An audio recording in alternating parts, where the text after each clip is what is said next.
Well, hello there, and welcome inside to League Unlock. Eric and Mark with you guys, as always, for another installment, the final installment in North America of Power Rankings Week 9 action, the finale of the regular season. And for a long time, we saw the top 5 in North America stay the exact same for several weeks now, probably getting close to 4 weeks now.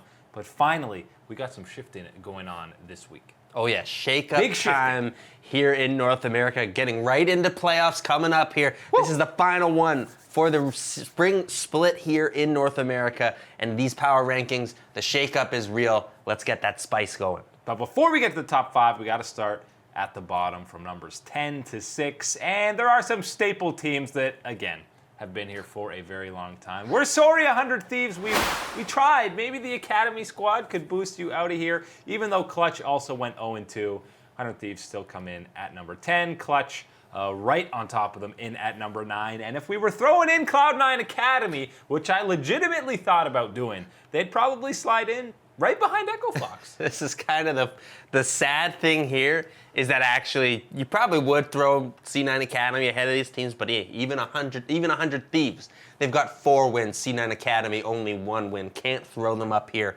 on the power rankings. But yes, Echo Fox at number 6. That's the interesting team here, making it into playoffs, the final team here in North America. And this has been quite a run these last couple of weeks here. We had seen weaknesses in the Echo Fox game. We hadn't seen Rush really come back and really show his dominance or any type of appearance from being on KT Rolster. Goes down to the Academy, gets to see him come back here, and he played a huge part in getting Fox into the playoffs. Yeah, and they climbed, they were bottom 2 at one point in our power rankings in the last couple of weeks, the 4-0 dream.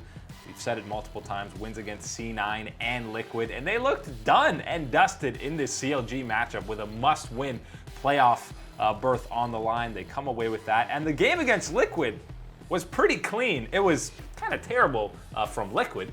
Impact, and specifically Xmithy, was just on his own adventure on that rec site. It was the adventures of Xmithy. But Echo Fox played really well in that game. The Lulu comp with the Kog'Maw, not something we've seen pretty much anywhere in 2019. Hey, and you got to think to yourselves heading into their playoff series against Team Solo Mid. Ooh, that's a tough draw. Yeah, TSM, that is a tough draw, but TSM better be banning out that Thresh against Hakuo. Apollo will be there to clean up any of those kills that Hakuo could help feed him up there. But Echo Fox, things have been looking good for them. Not only Rush down in the jungle, you got to be looking at guys like Phoenix and Apollo have stepped up the performance of late for them. Things looking good for Fox. Yeah, and I'm just happy they were able to nab that final playoff spot, because the last 2, maybe even 3 weeks, they definitely were looking like the best team of those bottom 5 squads. And now, TSM versus Echo Fox, probably the 2 hottest teams in North America now, matching up in their quarterfinal bout.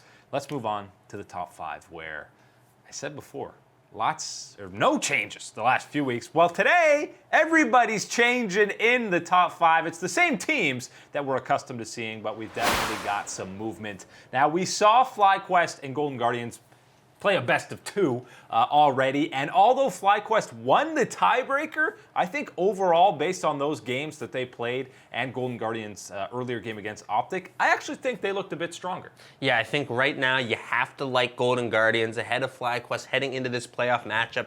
The big thing for me here is when you're looking at all of these lanes, you can see it kind of be even matchups, maybe swinging away the side of the other team here. But I think the big important matchup is going to be in the jungle and then looking at the bottom lanes. How much of an advantage, how much can Contracts try to get ahead here for Golden Guardians with these lanes, try to help them out in their solo lanes. And then when you look on the bottom side there, I'm counting on FlyQuest with Wild Turtle and JJ down there to really put down a beat down on Definitely and Ole. Ole has not been playing the way that you would like him to with this Golden Guardians roster so far, looking like the weak link there. And I think that Wild Turtle, especially when he's playing this Jinx, he's picking up a lot of kills, dealing out a lot of damage, could be the key for FlyQuest. Yeah, the bot lane advantage will definitely go to FlyQuest, but solo lanes, you probably give the edge to Golden Guardians. Either way, that's the epitome of a 4-5 matchup. It's very close, and you could argue either way, but based on last weekend, Golden Guardians looked a little bit better. We move on to the top 3, the staple top 3 that have been there for the majority of the split, and for the first time, the final week, Liquid finally taken down from that top spot. Them and Cloud9 both move down because Team Solo Mid feel their wrath. They go to number 1, up 2 spots. They take down Liquid. 11 of 12 games won to close out the split, and that one loss was that game against Cloud9 where they were in the driver's seat the entire time.